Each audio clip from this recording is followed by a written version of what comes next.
This actually happened to me in a very strange situation where I woke up to the telephone ringing and my arms were asleep, and it was my first magazine illustration job for 17 magazine saying to come in to Manhattan. And then I went back to sleep, and then I woke up and I thought, wow, what a crazy dream that was. And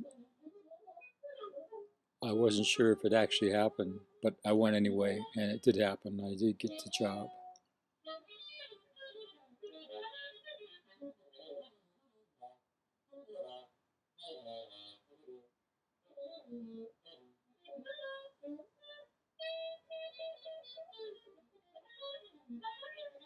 This is a strange Jack to the degree that it's not typical of him in two ways. One, he's talking in script, and the second is that he makes a comment on his own condition by saying, "That's sad." Um, I regret that, but it was done at the time. You could easily take that balloon out and it would make sense anyway. Uh, that he would have an observation on his own condition uh, is not good Jack isms.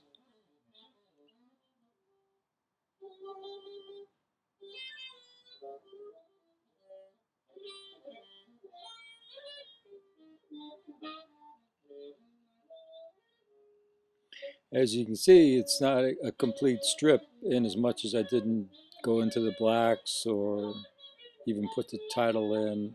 Um, but I still kind of liked it, so that's why I'm including it. I thought it was especially clever having him say, "I'll jump it backwards" as a reflection in the puddle. So I guess that's the major reason. But this is what they look like in the early stages. Most of the strips would take me about a month to do. I'm not working full time, full time. I'm a pretty lazy artist, to tell you the truth.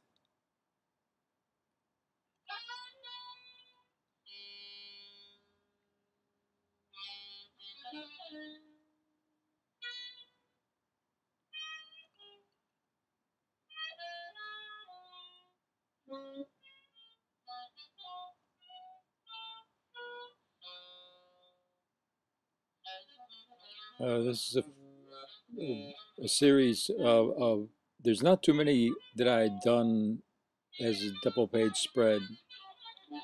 This is just one of the earlier ones. The thing that interests me about not this one, but all of them, was that I took to doing the titles, Jack Survives, in a way that surprised me. I mean, I didn't think I had any uh, type abilities or whatever, so designing the headings was a special surprise.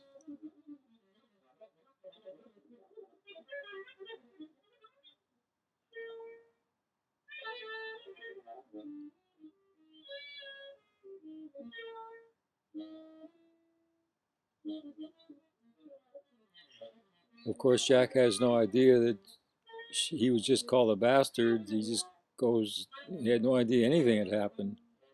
This was also something I witnessed, a ribbon being walked down the street, I think without even the help of the gum, but that would have been too hard to understand.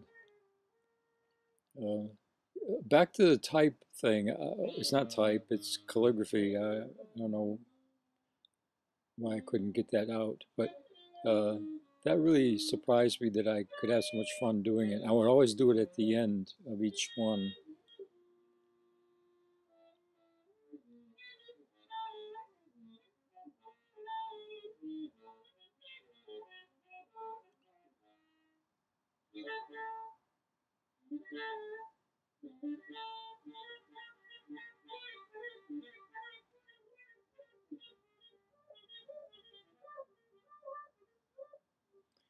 This also happened to me where I went to the bank and I had some like really limp money, and the teller at first wouldn't accept it. And so I said, well, get the manager here and see if it's okay. So then the teller accepted it. So it's an awkward moment, but I survived and Jack survived. It's a good thing he couldn't buy that hat, though. I'm glad that Jack isn't walking around with that stupid hat on. I like his 1940s fedora way better.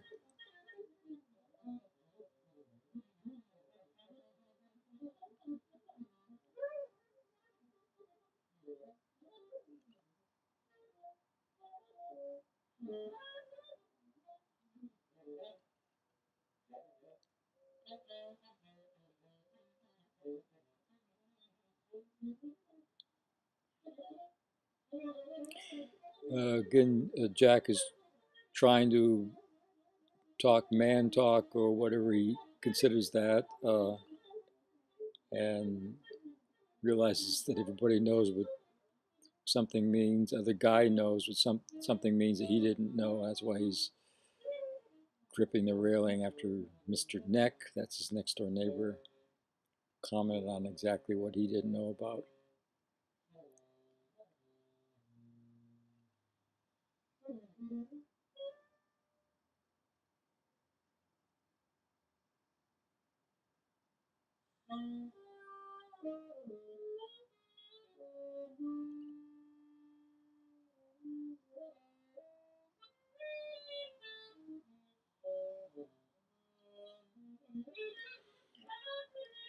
Jack goes to work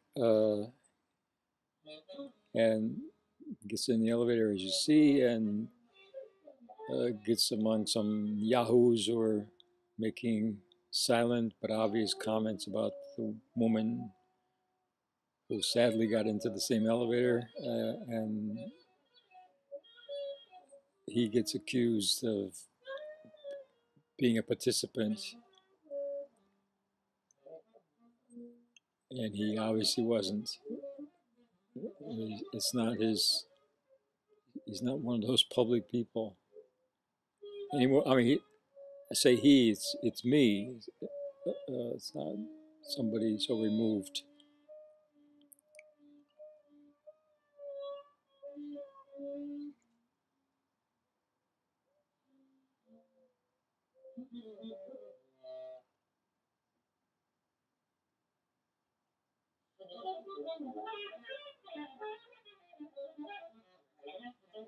Now we get a chance to see what Jack does at work. He assembles images, one thinks. So the imager comes to pick it up, and um, his wife packs these strange shaped things. My mother never did that. I just saw an ad that on TV that had somebody opening a lunchbox and it had strange things in it, and that cracked me up.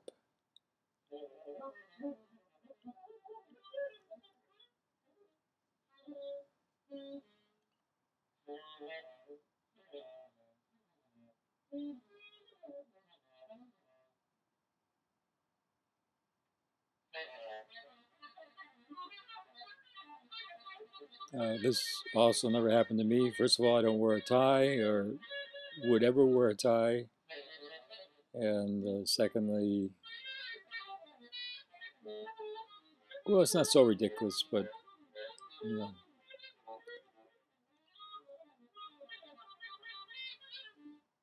the guy sitting there reading the Jack Survives comic strip has a duck's ass haircut, which I had as a kid.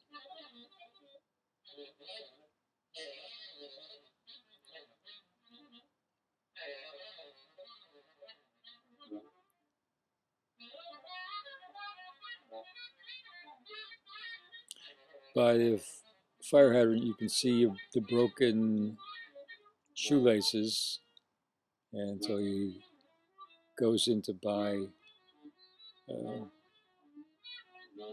sneaks. And of course, the sharp guy from the earlier one or who wouldn't accept the limp money, is back in business again, telling him lies.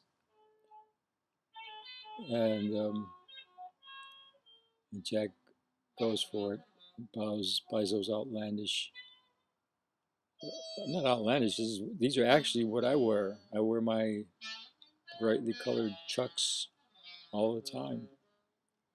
I like them. But Jack wouldn't wear them. Out of necessity, he would wear them. I have orange ones, I have yellow ones, I have every color you can imagine.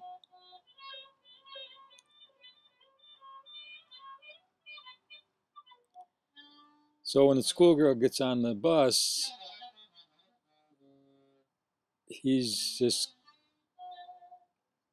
in shock. Uh, he's an oblivious man, as I've stated before, but he's very aware. And in a follow up to this, on the back cover of this book, because this is very relatively recent. I did this 2 or 3 years ago for that book that came out, The Complete Jack Survives. So that's why the style looks different. It's like 20 years, 30 years after the original.